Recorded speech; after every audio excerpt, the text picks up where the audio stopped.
So we have here another client that decided that they wanted to do a trench connecting fiber from this building over to that building. So they already digged up the trench this morning.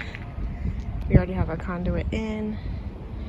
We just have to finish up the rest of the half for it to go into that cellar. And then tomorrow we will be doing fiber from this building over to that building, which this client decided to do both options, connecting buildings, when usually you can typically do maybe one option, such as a trench going both ways, or doing aerial going both ways. But this was a fun one. They wanted to do both.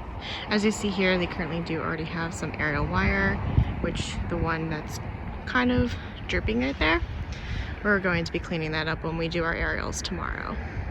Make it look nice and pretty. And don't forget, anytime that you do dig, that you do want to call 811. Check out our other video in regard to more details on that. And then don't forget to like, subscribe, and follow us if you're watching this on any other social media. And leave any comments.